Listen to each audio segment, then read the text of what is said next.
Okay, welcome back. We are ACI Course 9, Class 5 on June 22nd, 2025. Let's gather our minds here as we usually do. Please bring your attention to your breath until you hear from me again.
Now bring to mind that being who for you is a manifestation of ultimate love, ultimate compassion, ultimate wisdom,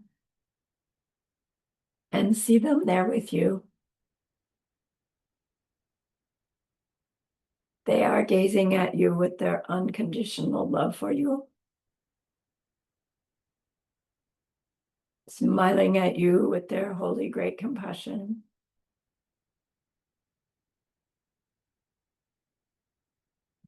Their wisdom radiates from them, that beautiful golden glow encompassing you in its light.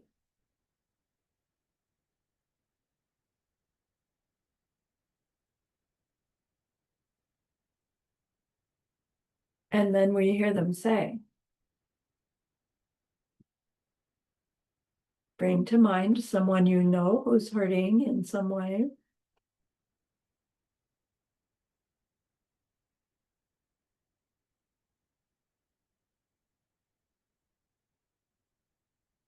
Feel how much we would like to be able to help them.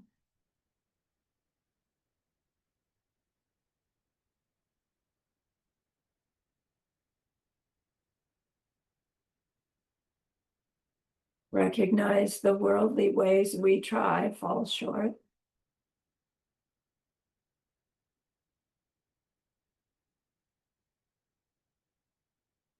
How wonderful it will be when we can also help in some deep and ultimate way, a way through which they will go on to stop their distress forever.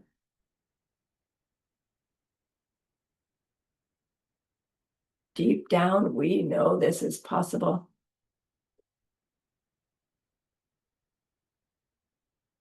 Learning about karma and emptiness, we glimpse how it's possible.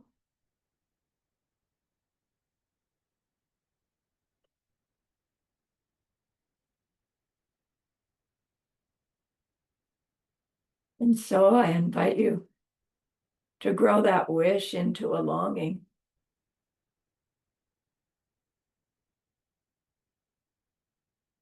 And that longing into an intention.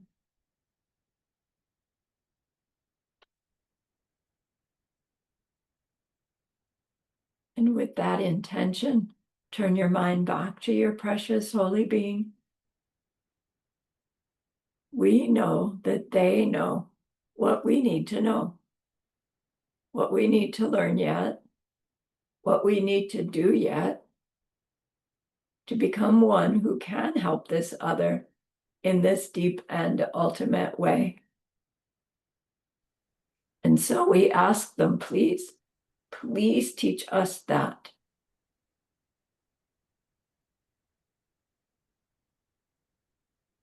And they are so happy that we've asked. Of course, they agree.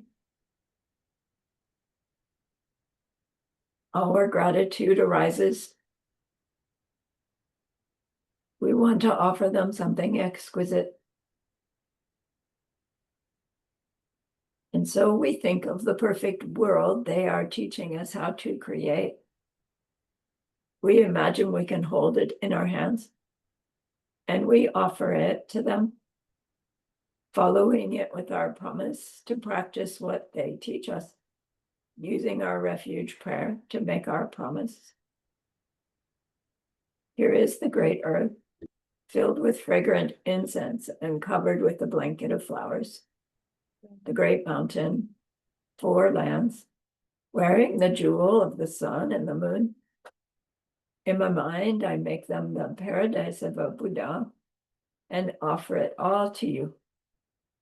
By this deed, may every living being experience the pure world.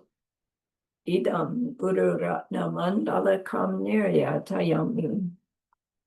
I go for refuge until I am enlightened to the Buddha, the Dharma, and the highest community. Through the merit that I do in sharing this class and the rest, may we reach Buddhahood for the sake of every living being. I go for refuge until I am enlightened to the Buddha, the Dharma, and the highest community. Through the merit that I do in sharing this class and the rest, may we reach Buddhahood for the sake of every living being.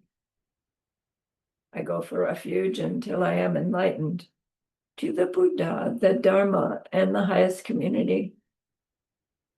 Through the merit that I do in sharing this class and the rest, may all beings totally awaken for the benefit of every single other.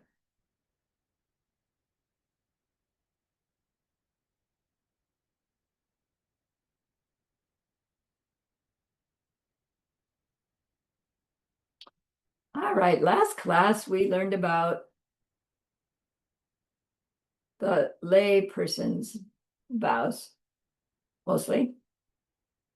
And we learned that one version of the lay person's vows is the 1-day freedom vows. And in the 1-day freedom vows, there were 4 primary vows that we pledged to keep for one 24-hour period of time, and 4 secondary vows that we pledged to keep, meaning avoid doing those behaviors for one 24-hour period of time. So those 4 primary behaviors that we will avoid is sexual activity. You know, the vow says no sexual activity, but it means I will have no sexual activity. I will avoid sexual activity. The wording is kind of funny, right? Because if we said, I vow to have no sexual activity, that would mean something completely different for your 24-hour period of time. So you get it, I think. But be careful with your wording, even when you're the only one listening. So I will avoid sexual activity. I will avoid stealing anything of value. I will avoid killing, and I will avoid lying. Now, in my version of the answer key, which is from the 1990s, like ancient history, it said no killing a human or a human fetus and no lying about our spiritual practice. So hopefully the more modern ones have been corrected, because for the 24-hour vows, they don't have those 2 caveats. And I will avoid killing to the very best of my ability for 24 hours. And I will avoid lying about anything for 24 hours, just 24 hours. Come on, we can do it. Then the secondary vows. I will avoid using a seat which is high and expensive, whatever that means. I will avoid using any intoxicants. I will avoid singing, dancing, playing music, using flower garlands, jewelry, perfumes, cosmetics, all the things that we ordinarily do to beautify ourselves and to entertain ourselves. For one 24-hour period of time, I will avoid that stuff. Not that it's bad, but for 24 hours, we want to plant different seeds to not need that stuff. Last one, not eating afternoon. Then we learned the 5 lifetime layperson's vows with the one additional part. I will avoid killing a human or a human fetus. So much more specific, because these we are pledging to avoid for this whole lifetime. I will avoid stealing anything of value. I will avoid lying about my spiritual life. I will avoid committing adultery, and I will avoid taking intoxicants. So it doesn't mean I only have lifetime layperson's vows, so I can lie about anything but my spiritual practice. It doesn't mean that. But when we tell a little white lie, we don't break our 5 lifetime lay vows. Only when we're lying about our spiritual realizations. So they really set us up to succeed with these vows. The additional piece of our 5 lifetime lay vows we learned is about keeping the refuge advices, not failing to follow the refuge advices, which maybe that's a little harder than it sounds. So then for this class, Geshe-la wanted to talk about the ordained vows, but in the context of a lay community in which traditionally you don't talk about ordained vows in the context of a lay community. So he thought, well, if one were to ask the question, like if a person were a woman and he used woman because she's got more steps so that he has more he can share with us. If one were a woman who wanted to reach nirvana, what would be the steps that you would go through to commit yourself to reaching that goal?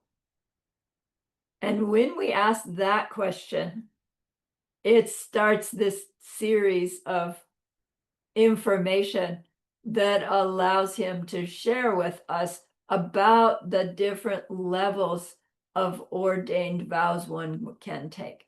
He did not share any of the actual vows until much later. Okay? And then it came out, and then recently, right, he and Allison have been working on the Vinaya text, and they're all in there. So it's out in public now. It always has been if you read Tibetan. You just get that book, you can read it. It's not in the secret stack. Anyway, so if you are a woman and you decided I'm going to reach nirvana, what might you do? So it does not mean that the only way you can reach nirvana is that you have to get ordination vows. That is not true. But the premise is to reach nirvana, we need to gather goodness. And a way to gather goodness, bigger, faster, I don't know what I say, easier, is to take vows that we can keep. Because then our goodness grows faster. So what would we do?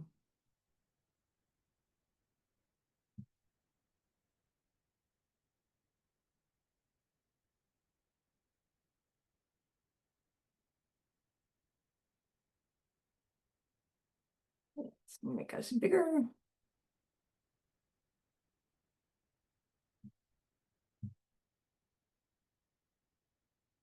Who am I missing? Lisa. Lisa. All right. So this term, nye me punsok. Punsok means perfect. Nye me means no problem. Like perfect, no problem. The answer to what would she do? She would do this perfect, no problem thing, meaning faultless, meaning the phrase for the ideal way of progressing through one's vow-taking career. It ends up being the progression through to full ordination if we were to follow it all the way through to that. So for women, it has 6 steps. And so this term means there's a right way to go to do those 6 steps so that each one becomes the foundation for the next, for the next, for the next. So that you step up that staircase of those 6 vows pretty easily because you've prepared yourself for the next level by way of working with the earlier level. So the first thing she would do, though, is to gain her renunciation. Like, surely if she's got her goal set on nirvana, she's already got renunciation. Because why else would you shoot for nirvana instead of whatever one's highest worldly thing that we might think that we could achieve, whatever it would be for that individual. So renunciation starts all of it, of course. And renunciation is this realization that there's nothing in worldly life that can work out right. We aspire to happiness and it always eludes us. We think we can do this and that to get that and this, and sometimes it works and sometimes it doesn't. We expect to be satisfied when we reach some goal. And then what's the matter with me, or what's the matter with the world that satisfaction doesn't stay satisfied? Right? At some point, something catches our attention and it's like, right, I've had it.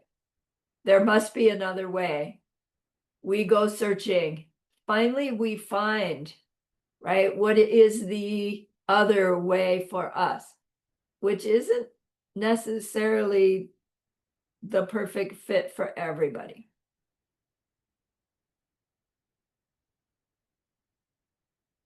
So once she has developed this longing for a state of mind that is free of mental afflictions, forever free, then she would seek out the first step in the process of growing herself into that.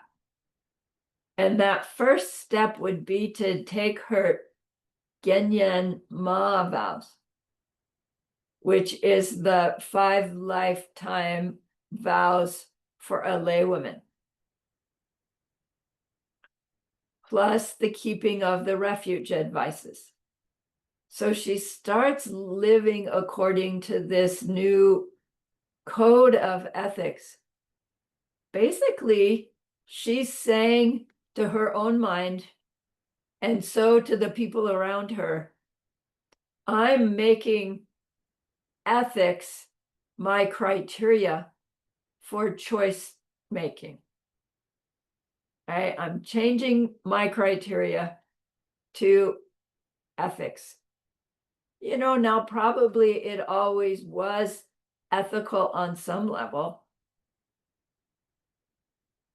but even ethics can be misunderstood. Ethics can be mischosen, right? Ethics according to whom?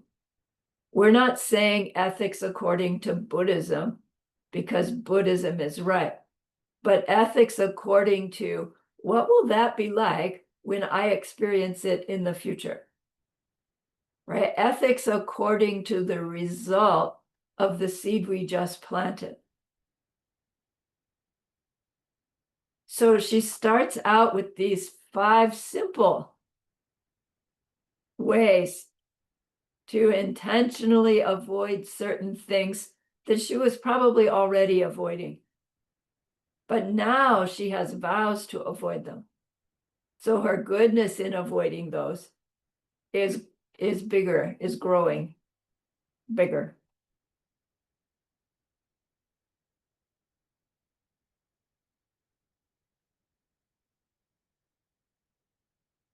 So she commits herself to living in a way, choosing behavior in a way that will lead her towards this freedom from mental afflictions. That along the way to that is the necessary step of experiencing emptiness directly. So we could make the goal closer to home and say that by taking her 5 lifetime vows and pledging to live according to refuge, she's increasing her ability to have the experience of emptiness directly, which is the necessary ingredient for finally reaching that place of freedom from mental afflictions by way of choosing her own behavior very carefully. And so the point of our lifetime lay vows is refuge and avoiding those 5 specific behaviors. So once she's gained her confidence in keeping those vows, following refuge, the next level is called Parma Rabjung. It's not an actual vow, Parma Rabjung, but it's a commitment to leave the home life for a certain period of time, so that she's building her foundation for actually taking ordination. And in that period of time, she actually does leave the home life, right? She moves out, she moves into the monastery, but she's not yet taken any of the ordained levels. So she's getting a glimpse of what it is to live in a monastic community. It's sweet, really, because what if she gets in there and then, gads, I can't do this. She doesn't break any vow in order to say, I think I made a mistake. I think I'll stay as a householder with lifetime lay vows for longer. Or, it's like giving us an opportunity to try it on for size. In the men's version of all of this, which we don't go through, we heard that when a child is brought to the monastery by the family, they usually go when they're about 7 years old. This is the level of vow taking that's not vow that they get.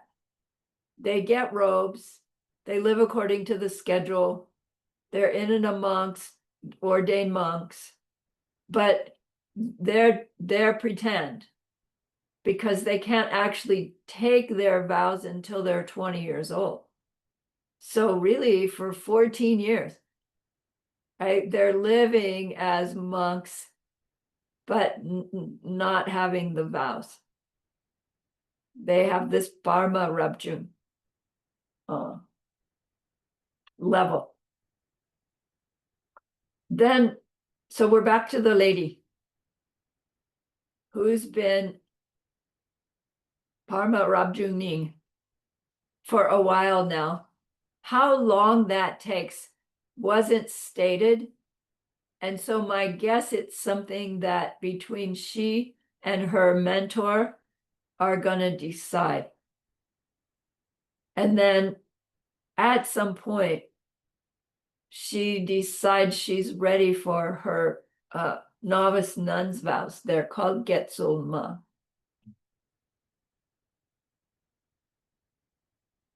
If she's been living in amongst nuns, she knows these vows by now. The time she didn't know them was back here when she was first getting her renunciation and taking her 5 lifetime vows. But now she's been living with other women who have those vows. She's got a pretty good idea. So in the Getsulma, there are 4 primary vows, 6 secondary vows, and 3 transgressions. We learned that in a previous class. These are the most basic form of the novice nun vows. The 4 primary vows are the same as the 4 primary vows of the one-day vows, the 24-hour vows. No sexual activity, no killing, no stealing, no lying. The 6 secondary vows are like the secondary vows of the one-day vows, with an additional factor about not handling money. And there was another piece in there.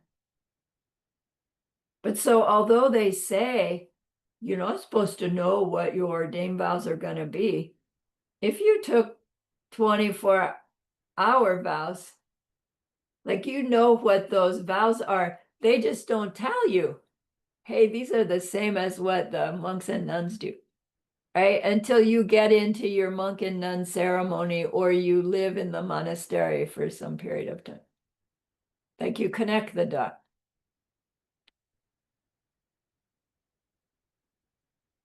So she lives with her Getzel Ma level vows for some period of time.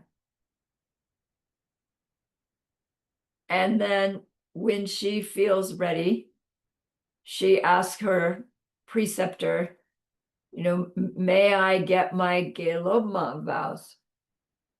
Gelob means intermediate nuns vows. So this is a level that the men's vows don't have. They don't have this intermediate stage. In the intermediate stage, to the 13 novice vows are added 12 more commitments for 2 years.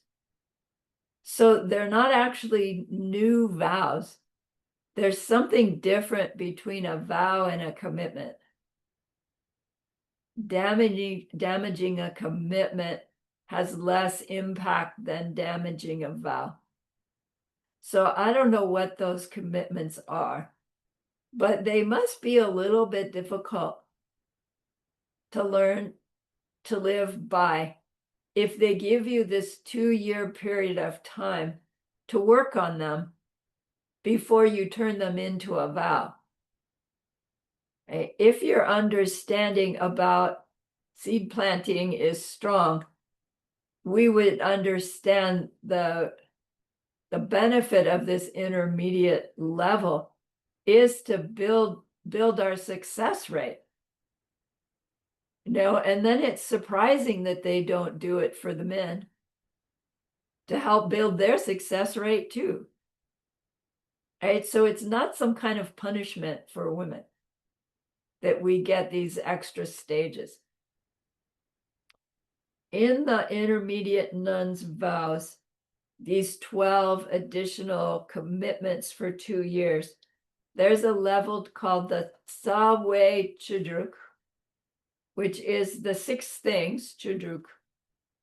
Sawe, the primary 6 things, and the Jetung Chudruk, which means the secondary 6 things. In the primary 6 things, well, both of these, Geshe-la didn't go into the details.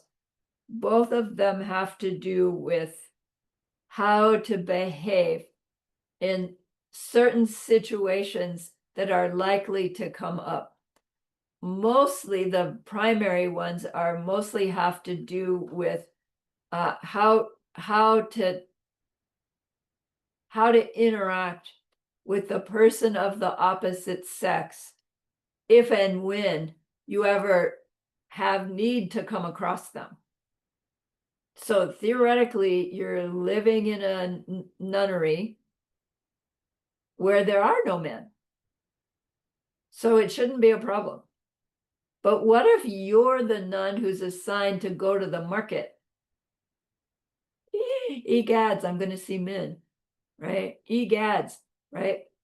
So there's guidelines for how to behave such that we don't disturb their mind or our mind by our behavior. And it's these intermediate vow commitments, not vows, where we receive those guidelines. The secondary intermediate guidelines are about less, they call them less serious inappropriate behaviors, which has to do, they say, with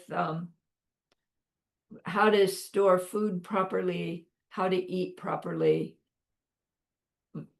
things like that, personal, that kind of behavior. So then when she's ready, so assuming she makes it past her 2 years of intermediate nun, she moves on to the 5th level, Sang Chu Nerne Ki Sultram. Nerne Ki Sultram means morality, keeping it purely. Sang Chu means pure activity. So there's something that's pure activity that we're keeping purely. And this is a special vow category that has to do with proper observance of celibacy. So it's like, wait, when we first took our novice vows, those vows include no sexual activity. It seems redundant to later on get vows of celibacy. You've already got it. So there's more to it than just those words, but we can't go into it. So there's a period of time when she adds these, keep the pure activity pure. When we were learning about avoiding sexual activity in our one-day vows, they called it impure activity. So anyway, then the 6th level is finally the Gelong Ma, fully ordained nun's vows. So I'll come back to those in a moment. The tradition says that once there's a Sangha performing confession ceremony regularly meaning twice a month, then that establishes that country as a Buddhist country. Like, even if the country doesn't consider itself Buddhist, right? It is amongst Buddhist countries as long as there's a Sangha doing sojo. A Sangha is said to be 4 or 5 fully ordained people getting together on new moon and full moon to do their confession ceremony regularly, makes a Buddhist country Buddhist. Now, in order to fully ordain a nun that's gone through this system, we need 12 fully ordained nuns in a Buddhist country in order to make even an intermediate nun. So once a country is a Buddhist country, you can't even make an intermediate nun until you've got 12 nuns to do it. Plus the abbot lady, abbotess, with the proper qualifications, which the qualifications to give ordained vows are stricter than qualifications to give 5 lifetime lay vows, for instance, or others. In an outlying land, meaning a land that's not yet Buddhist, you need 6 fully ordained nuns to gather with a properly qualified abbotess in order to grant intermediate nun status and above. So we've heard this story about that time in Tibet when the king in charge really didn't like Buddhism. And he set about to kill it out of his country.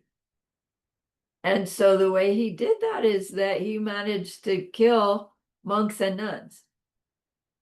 Somebody stopped him before he managed to kill enough monks that they couldn't ordain new monks. But they did not manage to stop him before he had killed all of the nuns, like fewer than 12 were left. So technically, according to the guidelines set by Lord Buddha, they could not make another intermediate nun, and they could not make fully ordained nuns, if there were any intermediates left out of the 12, I don't know, or less than 12. They couldn't make new intermediate and fully ordained nuns anymore. So then, as Buddhism grew back again, if you were a woman and you wanted fully ordained Buddhist vows, you had to go out of the country and find a preceptor out of the country who would accept you as a student. And then, I don't know, you'd probably be inclined to stay and live there with the person who gave you your vows versus go back, and live where you have hardly any community. Hopefully, some went back. They must have, because we have ordained women in Tibet.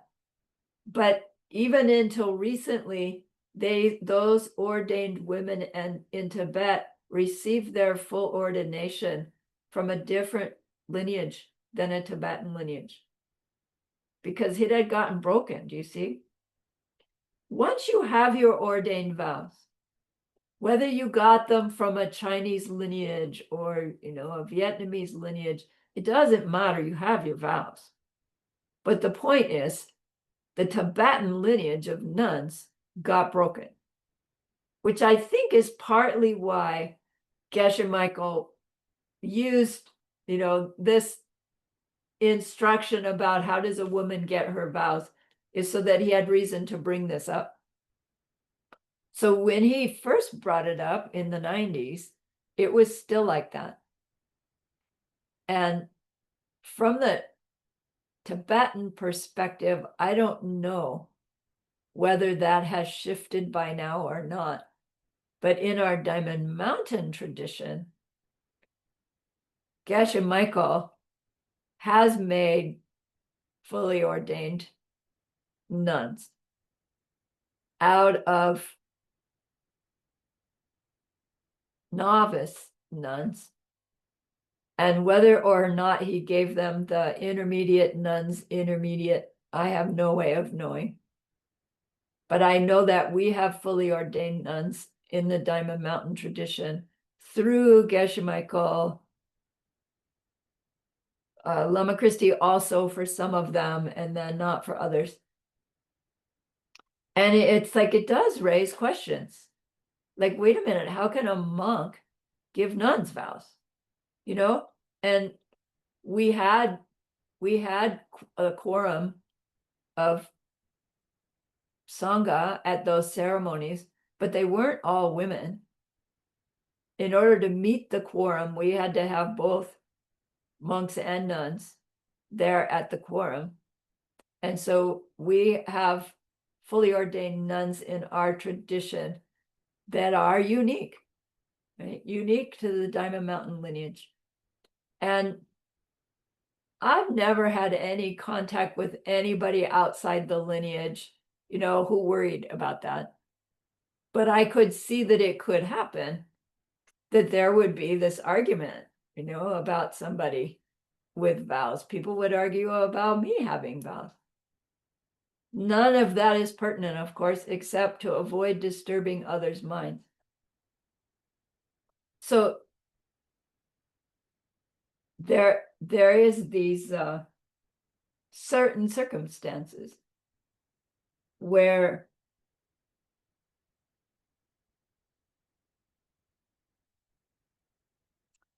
a practitioner working very diligently and accurately with their practice may very well experience a shift in their subtle body, the energies of their subtle body, that could manifest as the opposite sexual organ appearing on their body. And it sounds like mystical and impossible in this day and age, but apparently it happens. And the scripture from Buddhist time, the scripture says, if it happens once, that's great. If it happens a second time, meaning you flip and then you flip back, that's okay too. But if it happens a third time, so sorry, you break your vows. Your vows are broken by that happening. And again, I have no idea the specifics of that. But it tells us, it's like, these physical bodies that seem so solid, and the one thing that doesn't change is the sexuality we're born with. Or does it? Right? Our reality has shifted a lot in that regard. So if a monk changes their sex, and you have 12 of those gathered from the Tibetan tradition, those 12 could ordain a new nun, Tibetan nun in the Tibetan tradition, as a intermediate or fully ordained. And I don't know, do they still look like monk on the outside, right? And unless you ask, right, you would have no reason to know. what they look like in the private parts. So our minds may go, wow, there's a whole bunch of guys giving nuns vows. How can that work? And now we have a little bit of an insight of how that might work if that were to happen somewhere, and then looking back at Diamond Mountain, it's like, wow, right? Anyway, so the Tibetan tradition for women getting intermediate nun, the extra celibacy vows, and fully ordained vows has been broken. They get their vows, those vows, from a different tradition, which makes them nuns. So fine. But hopefully the tradition will allow a reinterpretation of the original scripture to allow the Tibetan tradition to again grant ordination to its own nuns. And I don't know if they're doing that now, if it's already happened. Right, we have seen that the original monastic tradition was that nuns would not be granted the monastic education that monks got. I don't think that was a decree by Lord Buddha, but something that developed as the monastic education system developed. Nalanda University and on.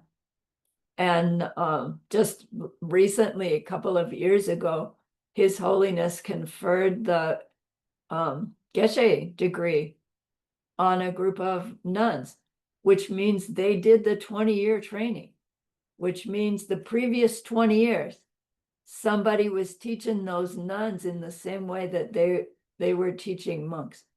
So even over the last 20 years, we've seen these great strides for women in the ordained life. Like, hooray. All right. Why did I tell you all of that?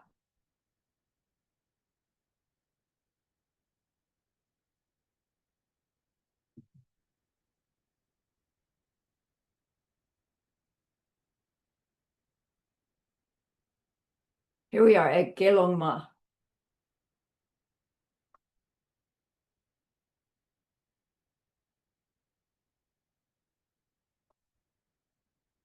So finally, she goes to her preceptor. Yes, Lisa. Lama, some clarification question. So to become a geshe is not a prerequisite to be a nun, or is it? Like you could do the 20 years monastic studies. No, you have to be an ordained nun to be able to do the monastic studies. Right. You have to be an ordained person to be the monastic study in the monastery, because that's where it's done. Right. So to live in the monastery and receive that training, you take your vows as an ordained person. Okay. Okay. Thank you, Lama. Yeah. Okay. Gelongma, fully ordained nuns' vows.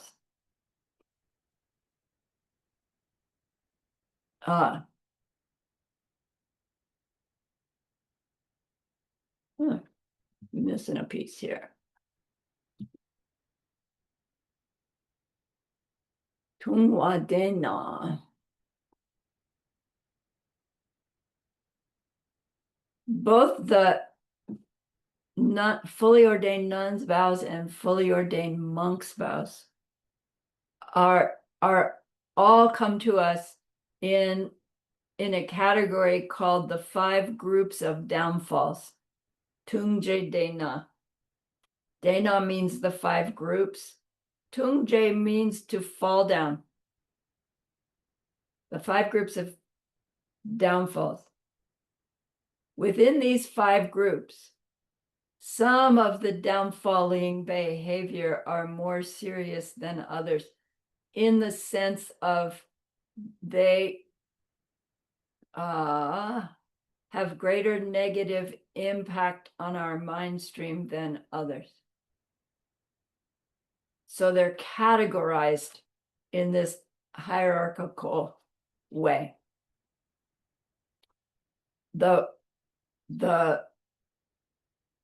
highest, meaning the strongest, meaning the worst to break, is the first category called the, wait, where'd they go? Pampa. Where's my word pampa? There it is. Pampa. Sorry, I got ahead of myself. Pampa means to lose, to be defeated. Like you lose the ball game. The other guy won, we were defeated. That kind of lose versus I lost my keys. Not like that. These are the most serious. They're called defeats because to commit one means that some mental affliction or more than one has defeated us, meaning the mental affliction won in our choice of behavior. Angry yelling person, I'm not going to yell back. I want to yell back. I'm not going to yell back. I want to yell back. Rant, rant, rant, yell. Right? I got defeated by my mental affliction. The behaviors related to these particular mental afflictions that make up the pampa level, our vows, are behaviors that the mental affliction make us do that are the most serious to avoid doing as an ordained person. Technically as any person, but as not ordained people, right? We don't take vows to avoid these behaviors, except in little baby ways like the 5 lifetime lay vows. So some monastery traditions say, if you break any one of these pampa vows, you break them all. You break all your vows. Our tradition, meaning Gelugpa, says, no, to break one means you've seriously damaged your ability to keep all the rest, but you haven't damaged all of them. You've just broken that one, and you fix that one, and all the rest get better too, apparently. But either way, they're very, very serious negative behaviors. There are 8 of them for nuns and 4 of them for monks. And mostly they have to do with the same 4 root vows of a layperson, the same 4 primary vows of our 24-hour vows. So sexual activity, lying, killing, stealing. But more specific. Then the second level of vows is called hlakma. Here, hlakma. Hlakma means remainders, like leftovers, right? You make a big pot of soup, you and your company eat most of it, but there's like 3 bowls left. It's the leftovers. Hlakma. Remainders. It means that if we were to commit one of these deeds that we're vowing to not commit, there's still some leftover that can be repaired. You break the hlakma fully, but there's still something left over. It's less serious than a pampa and more serious than the ones that come next. Right? So we're having this hierarchy of seriousness of doing the deeds that we've vowed we wouldn't do. Which also means a hierarchy of the level of goodness that we're keeping when we don't do those deeds. Like now, and now, and now, and now. Okay. So the next one is Tungje De Na. Sorry, there's where my De Na went. It doesn't belong there. Give me that back. Tunje means makes you fall down. So downfall. So we've had defeats, we have remainders, and we have downfalls. These three categories so far. They mean by downfall is that these behaviors will make you fall to the lower realms. But it's like all of them will do that. But somehow these are more specifically related to the kind of behaviors that we would plant that could be the projecting karma that sends us to a hell realm, a hungry ghost realm, an animal realm. Right? Remember we studied those. There are two kinds of tungjays, a pangtung and a tungje bashik. The pangtung is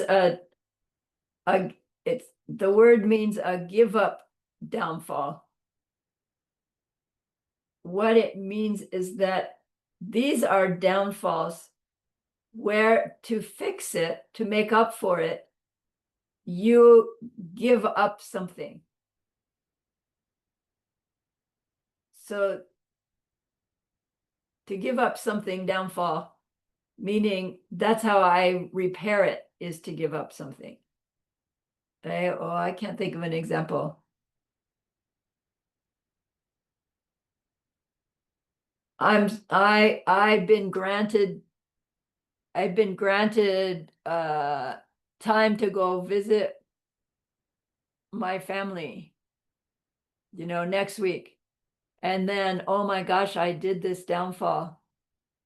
And I'm confessing my downfall. Well, what will you give up to make up for it? I'll give up my trip home. Right? And then that restores the quality of the vow to avoid the downfall. Tungje bashik means simple downfall. And a simple downfall is a downfall that you can fix without giving something up. I guess you just confess it and say you won't do it again, and that's enough. So in this category of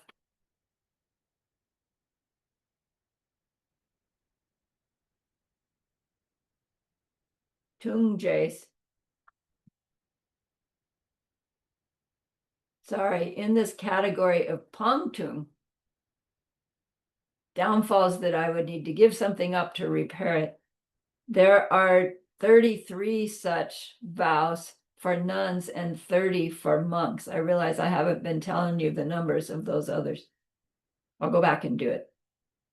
For the Tungje Bashik, the downfalls where you don't have to give anything up to repair them, there's 180 for the nuns and 90 for the monks. So it's like, wow, all those behaviors that we avoid and get good credit for, that they have to avoid it too, but they don't get credit for it. Yay, right? It's not punishment for women to have more vows.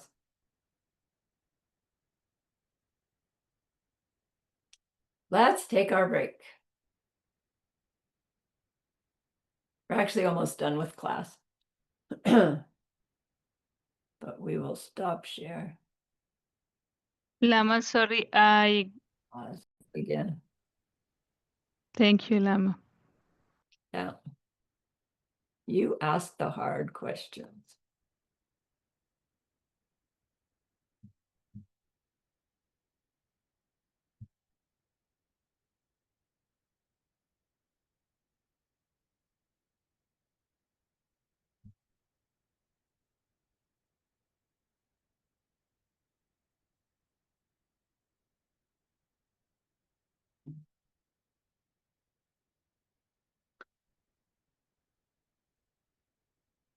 Let me finish with all the vows and then I'll go back and clarify the numbers.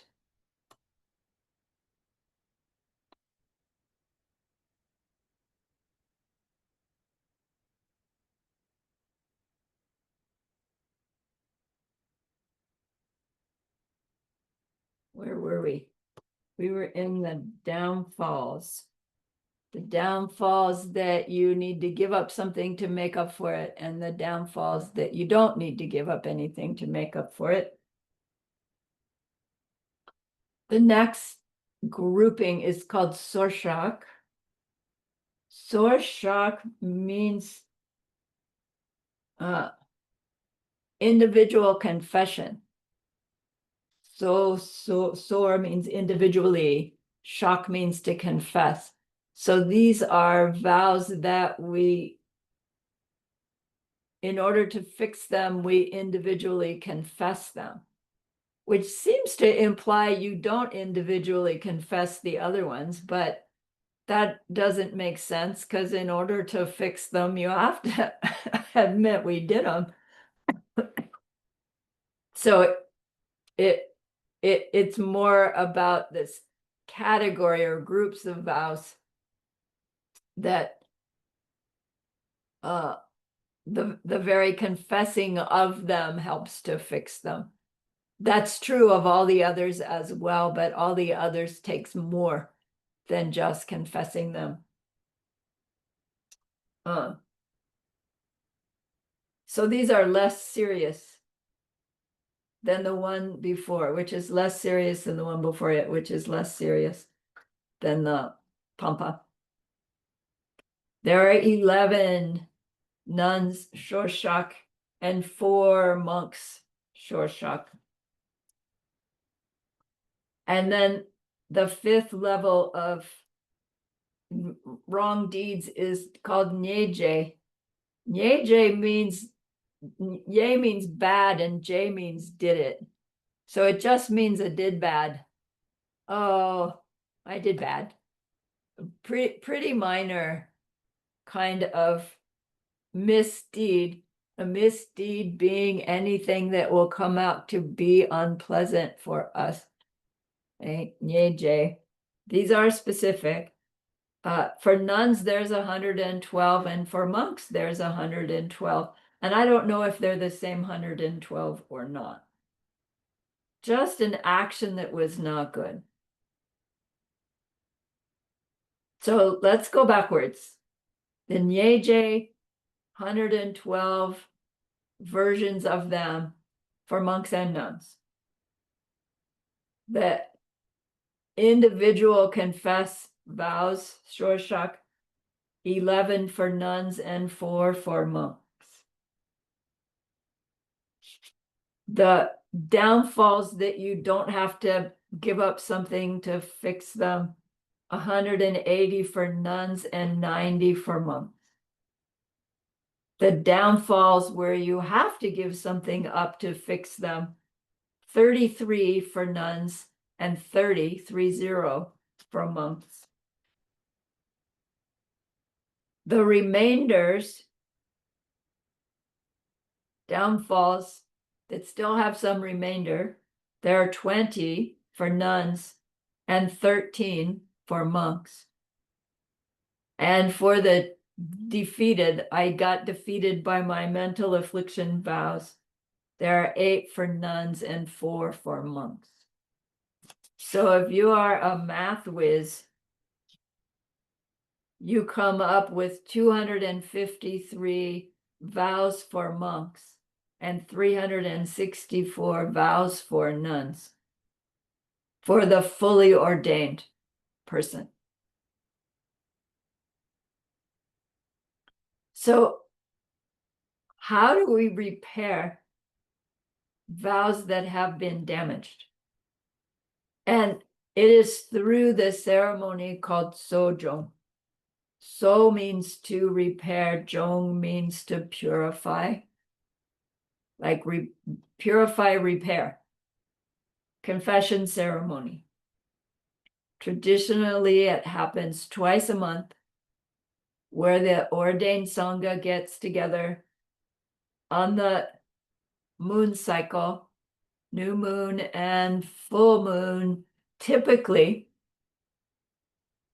apparently not always. And there's a ceremony that's recited. The wording of the ceremony implies that each monk or nun confesses each thing individually from the last 2 weeks.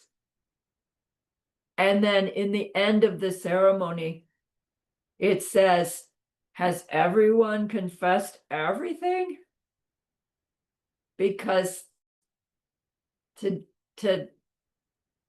have a damaged vow and not confess it is an additional negativity above the negativity of the behavior planted by the behavior we did that damaged the vow.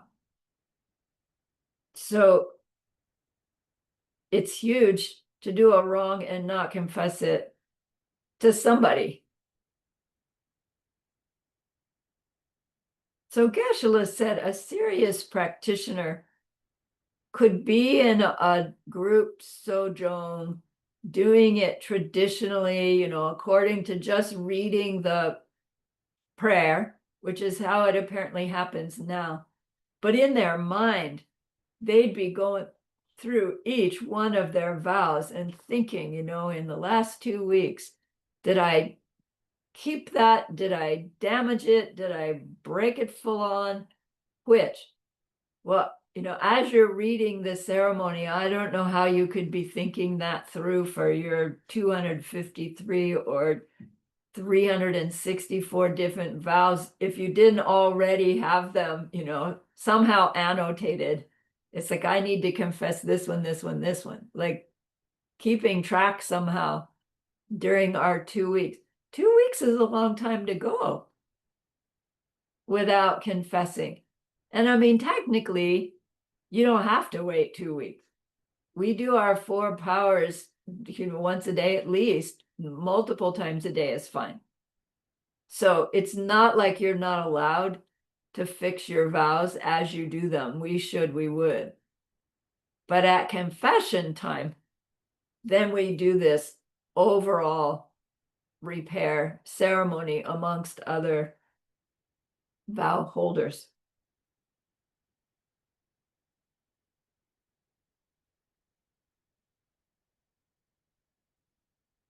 Geshe-la said some monks would do this ceremony with everybody, and then they would go off in groups and do this individual confession together. It's really powerful to be able to verbalize our own mistakes to someone else who will understand what we're doing, why we're confessing, who won't judge us about it, who won't try to fix us about it.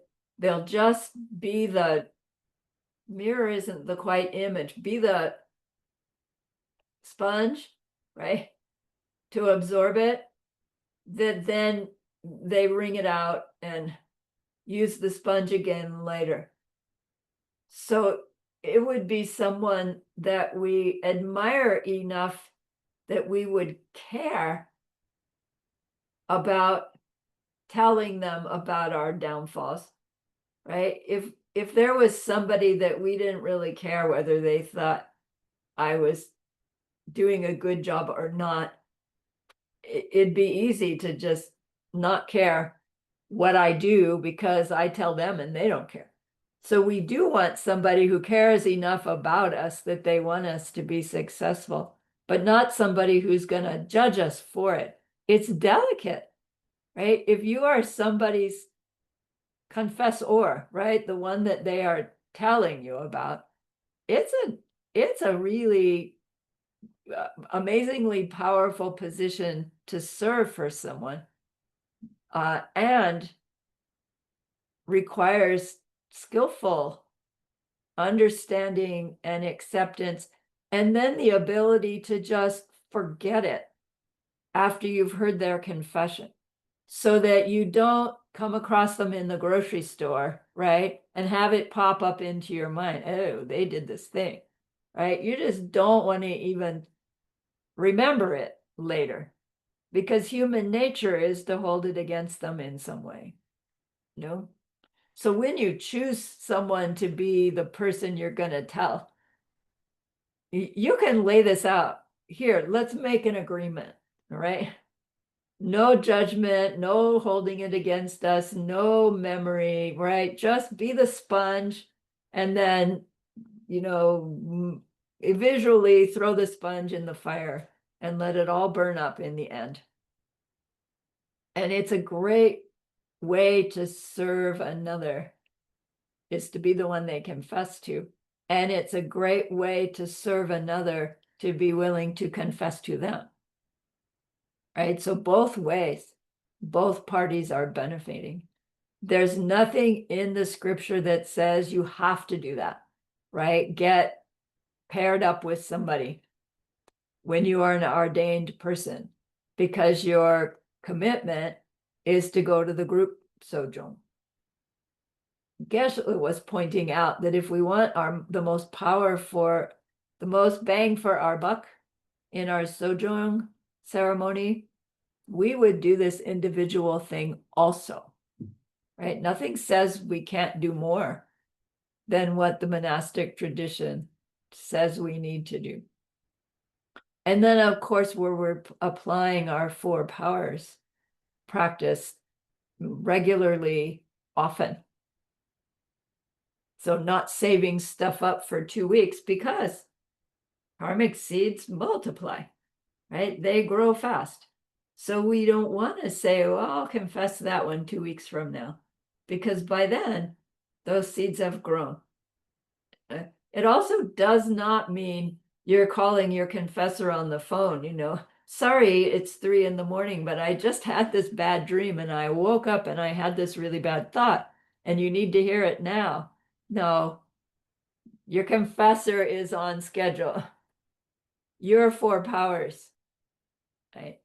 Talk to Buddha, talk to your Lama. You don't need to call him on the phone. But confess.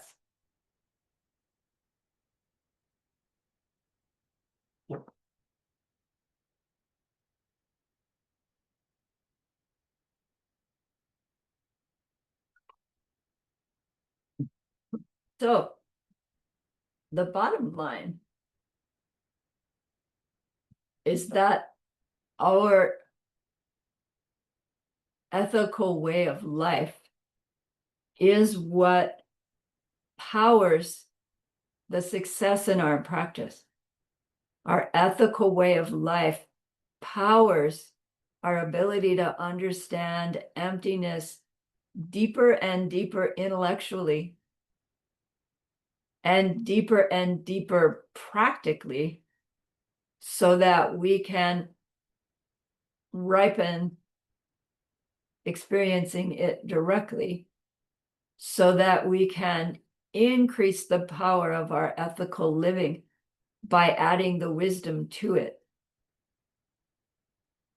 By the time we get there, our ethical living has reached a pretty powerful level. When we add wisdom to that ethical living, it goes deeper, more subtle, and increases the power of it even more. So the ethical way of life means avoiding harming others. Avoiding them in what ways? The 84,000 ways that we get mentally afflicted about things. Avoid all those. But that's too big. Okay, the 10 main ones, out of which the 84,000 come, are killing, stealing, sexual misconduct, lying, harsh speech, divisive speech, useless speech, jealousy, ill will, wrong view. Those 10 to think deeply about where I am doing those 10, and to look carefully to see where I can avoid doing those 10, and to flip them around to the opposite, protecting life, protecting others' property, protecting others' relationships, speaking truthfully or not at all, speaking to bring people together, speaking kindly, speaking purposefully or not at all, being happy when people get what they want, even if it's something I want and I think I deserve it more than they. Caring when people get things they don't want or don't get what they do want, caring about them, willing to help them get what they want, even if I don't like them. And then correct worldview. My behavior creates the circumstances of my future. That's gone on since forever. This me will end. This mind stream will not. And Buddhahood is possible. Okay? Correct worldview, karma and emptiness, and Buddhahood. And so past and future lives. So then, where am I already doing those things? Where can I do more of them? Right? With just those 10 behaviors to avoid and to cultivate their opposites, we have everything we need. Because all of them devolve into the vows of a layperson, a vow of a monk or nun. They're all based on those 10, just variations on the theme of specific ways that we do those 10 when we're living in a group of other people for the monastic, for the ordained people.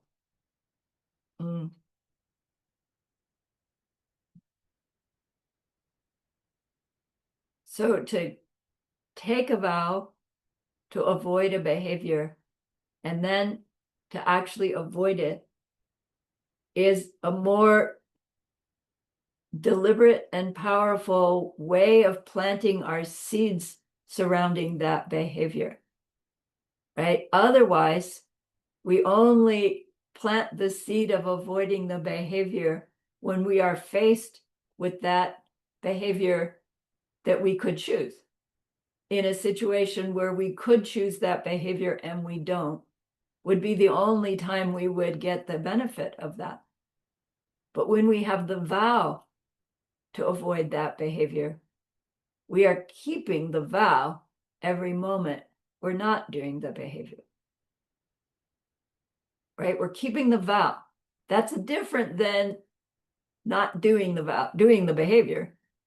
It's keeping the vow. And the more we keep our vows, the more we'll be able to keep our vows. And the vows are about avoiding harming others. Do you see it? It's this beautiful spiral.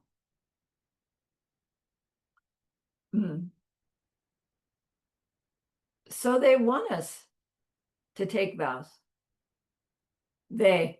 Those beings, right, who are coaxing us along, whatever they look like, they want us to take vows, and they want us to take vows that are a level that it'll be some effort for us to keep them, but not impossible.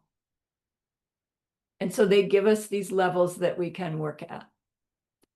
Does it mean everybody needs to take ordained vows eventually?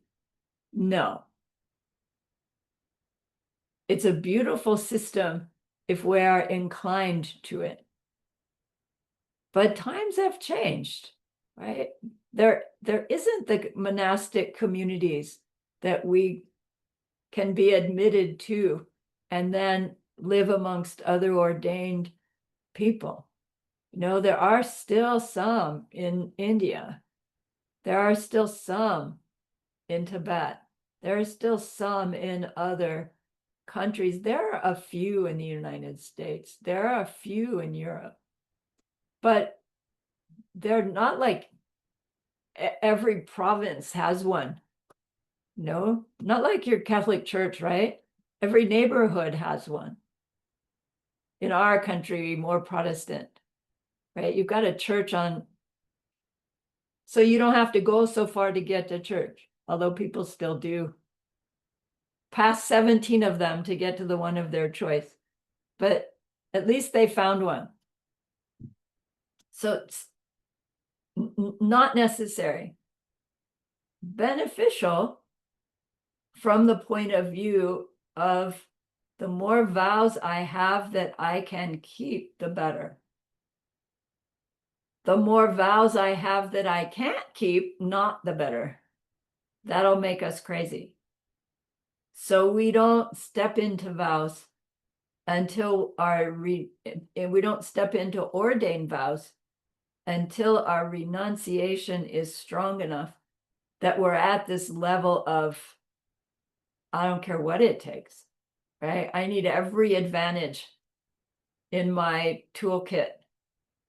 And then hopefully having ordained vows will, right, be this huge advantage so that I can be one who can help stop the suffering of others eventually. But now I just skipped schools, didn't I? That Vinaya is from so that I can reach my nirvana. And I don't know about you, but for me, reaching my own nirvana doesn't empower me the way becoming what all beings need and want empowers me. So if I had just originally been offered Buddhism promises you nirvana, I'm not sure I would have been attracted. You know, I was fortunate to first meet the Mahayana. Like I met Tonglen as my very first practice. And it's like, wow, right? Who teaches this? I want to know more. And then I learn about nirvana and, oh, that'll be cool along the way. But really that ultimate love, ultimate compassion is what keeps me driving forward. But to get there, we need to go through that goodness doorway of seeing emptiness directly. And to get there, we need to go through the goodness doorway of keeping the vows of the Hinayana. So they are not lesser by any means. They are the foundation of the Mahayana. They are the foundation of the Diamond Way. If we don't have them strong in our repertoire, no amount of Diamond Way initiations or sadhana prayers or mantra is gonna change us or change our world. With strong Vinaya,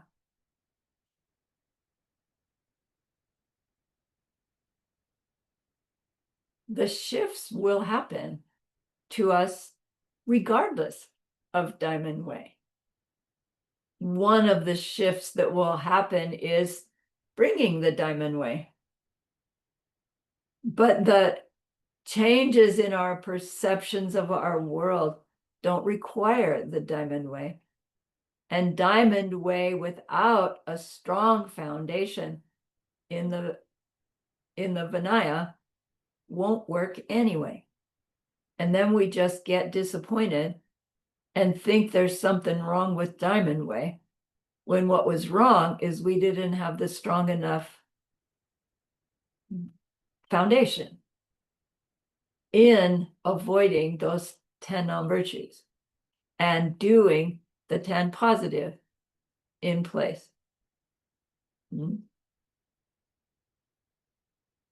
So yes, we can reach our highest goals without ever becoming monk or nun in this lifetime.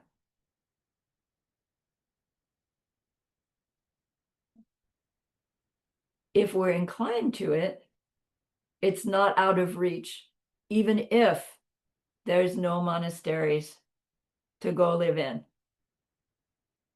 We can still ordain and have a community of ordained people, especially now that we've got Zoom available. Okay, so the very last thing is that when we take our ordained vows, our intention is for lifetime. We understand that those level vows disappear when the body disappears. We haven't quite talked about it yet, but it's coming. But our pledge is, I'm going to keep these vows until I die. And the words say it in there. But should circumstances change, you can give your ordained vows back. And that has its own karmic result, of course. But better to give them back than just to quit following them. So we have heard of people who even had full ordained vows for, maybe a long time even. And then next thing we hear, they've given their vows back, they're a layperson again. And it's hard for our minds not to judge. Oh, did they break a bad vow and get kicked out? Or, what would happen to somebody's mind who was a really good monk or nun, and then they decide they want household? Like, what? They were free of all that, and now they want to worry about paying for insurance? What are they, nuts? And the important thing is we can't know their mind, right? We don't know what their motivation was in giving back their vow. Best, excuse me, is to judge them positively. Wow, they must see, I'm so sorry. They must see that there's a higher way they can help others, right? That there's a higher way that they can reach their goal by being out in the world than being withdrawn. And we see Geshe Michael dancing that dance, that you can do both.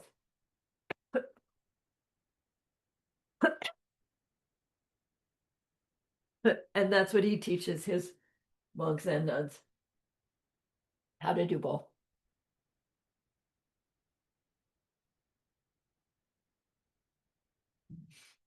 Okay, that's our class 5. I will put these extra minutes in the bank for later. Another course, I will need them. And remember that person we wanted to be able to help at the beginning? We have learned things that we will use sooner or later to help them in that deep and ultimate way. And that's an extraordinary goodness. So please be happy with yourself.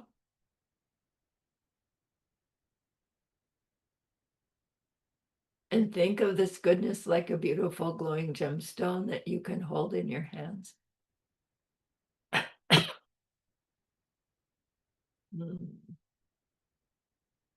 Recall your own precious holy guide. See how happy they are with you. Feel your gratitude to them, your reliance upon them. Ask them to please stay close. To continue to guide you, help you, support you, maybe even challenge you. And then offer them this gemstone of goodness. See them accept it and bless it.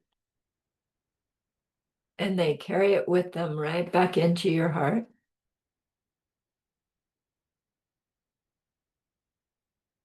See them there, feel them there. Their love, their compassion, their wisdom. It feels so good. We want to keep it forever. And so we know to share it by the power of the goodness that we've just done. May all beings complete the collection of merit and wisdom, and thus gain the two ultimate bodies that merit and wisdom may. So use these 3 long exhales to share that goodness with that one person.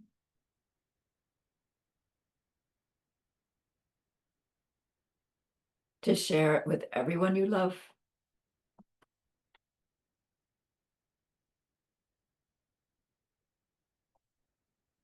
To share it with every existing being everywhere, especially those who seem to be lacking in love, compassion, and wisdom.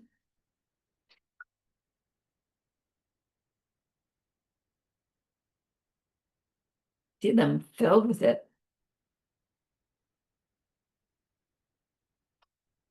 Filled with wanting to be kind and helpful and loving. They don't know where it came from. But it feels so good, they like it.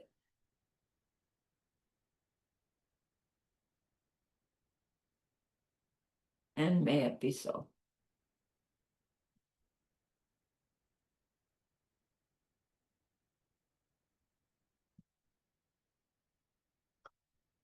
Okie doke. You're welcome, Joanna. Thank you, everybody. Thank you for the opportunity to share.